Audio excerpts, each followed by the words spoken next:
मुस्लिम कट्टरपंथियों की दादागिरी दिन प्रतिदिन बढ़ती जा रही है। अब मस्जिद और दरगाह के सामने से गुजरना भी हिंदुओं के लिए खतरा बन गया है। बीते कुछ महीनों में ऐसी कई खबरें सामने आई हैं जहां मस्जिद और दरगाह के आसपास हिंदुओं को निशाना बनाया गया है, मानो सामने वाली सड़क ही उनके अब्बू ने बनवाई हो। और तो और हैरानी तब होती है जब छोटे बच्चों को भी इसका निशाना बनाया जाता है और बेरहमी से उनकी पिटाई की जाती है। ताजा मामला महाराष्ट्र से सामने आ रहा है, जहां 3 हिंदू बच्चों को मौलवी ने पहले डंडों से पीटा और फिर गला घोंटकर जान से मारने की कोशिश की। यह खबर जानकर आपको गुस्सा तो जरूर आया होगा, लेकिन आपका यह गुस्सा 7वें आसमान पर होगा जब आप इसकी असल वजह जानेंगे। आज की स्पेशल स्टोरी में इसी खबर पर विस्तार से बात करेंगे, साथ ही इन कट्टरपंथियों के खौफनाक कारनामों से जुड़े कुछ और खबरों पर भी नजर डालेंगे। नमस्कार, आप देख रहे हैं कैपिटल टीवी और मैं हूं आपके साथ रोहित कुमार।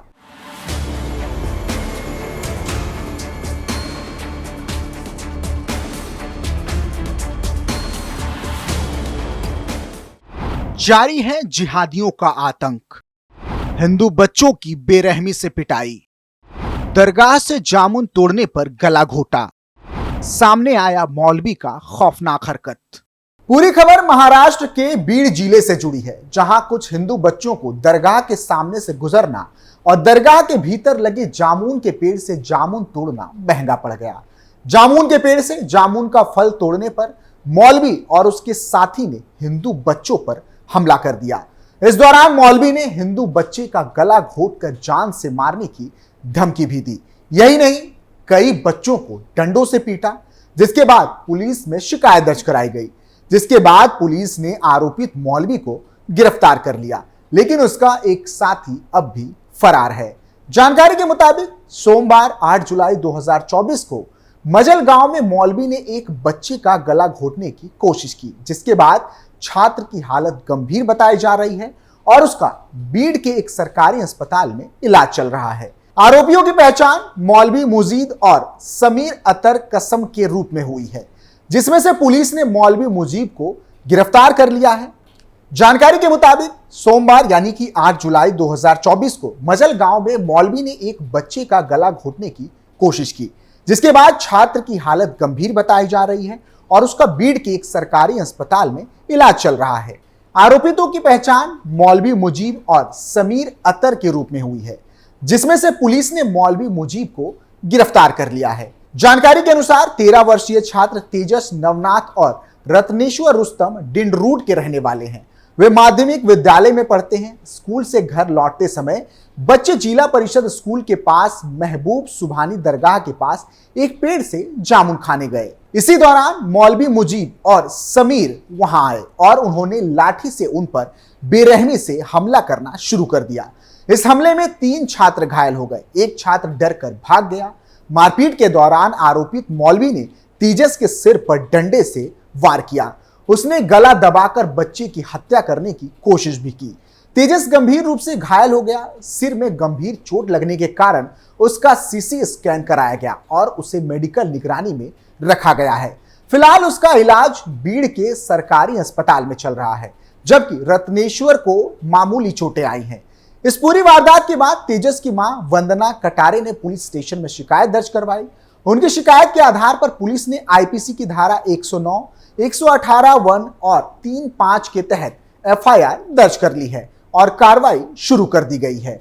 बता दें कि महाराष्ट्र राज्य में हिंदुओं के खिलाफ अपराध की घटनाओं में भारी बढ़ोतरी देखी जा रही है। खासकर लोकसभा चुनाव के बाद महाराष्ट्र में कांग्रेस, एनसीपी और शिवसेना यूबीटी ने लोकसभा चुनाव में सबसे ज्यादा सीटें जीती हैं, जिसके बाद से महाराष्ट्र में इस्लामिक कट्टरपंथी बेखौफ हो गए हैं।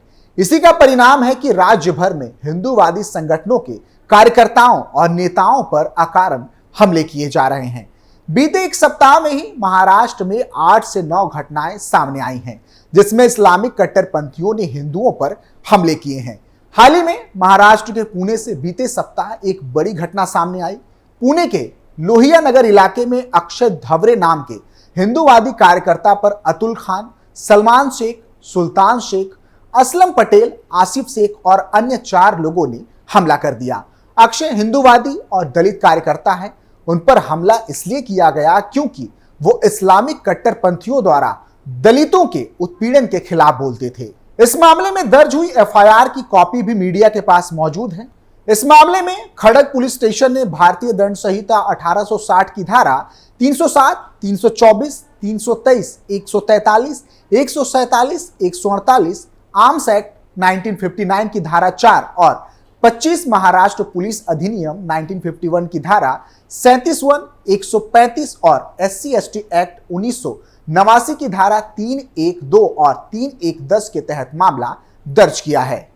हमलावरों ने अक्षय से कहा कि वो दलितों के लिए ज्यादा ही भगवान बनता है। उस पर 2 बार हमला हुआ लेकिन वो बच गया, लेकिन इस बार नहीं बचेगा। इस्लामिक कट्टरपंथियों ने अक्षय पर तलवार से हमला किया जिसमें उसके सिर और पीठ पर गंभीर चोटें आई।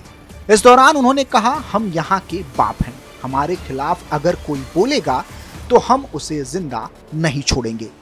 इतना ही नहीं, पुणे के लोहिया नगर इलाके में 27 जून को ऐसी ही एक और घटना को अंजाम दिया गया जिसमें हिंदू दलित नेता रोहित थोराट पर अफरीदी शेख, सादिक सज्जा, इजाज शेख और 4 अन्य साथियों के एक समूह ने हमला किया।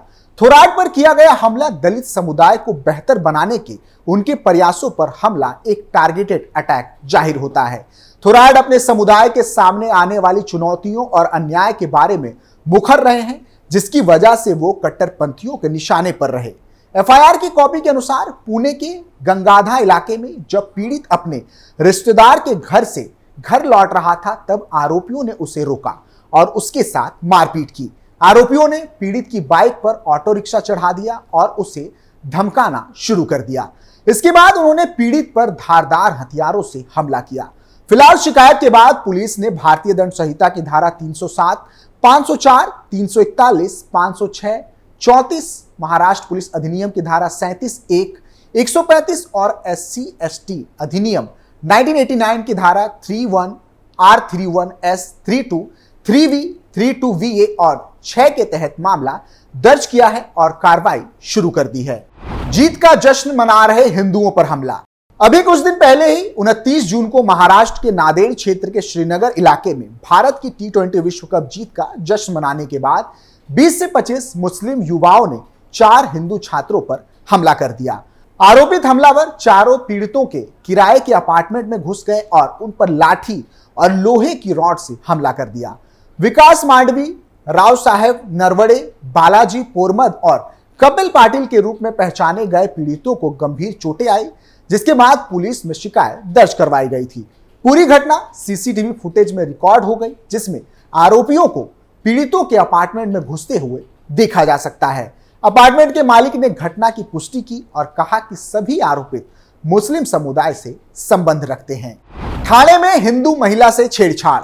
बीती 27 तारीख को ठाणे पुलिस ने शहजाद शेख नामक एक व्यक्ति के खिलाफ भारतीय दंड संहिता की धारा 354, 354D और 452 के तहत एक एफआईआर दर्ज करवाई थी, जिसमें उसने एक हिंदू महिला से छेड़छाड़ की और उसे अपना मुंह बंद रखने के लिए मजबूर किया।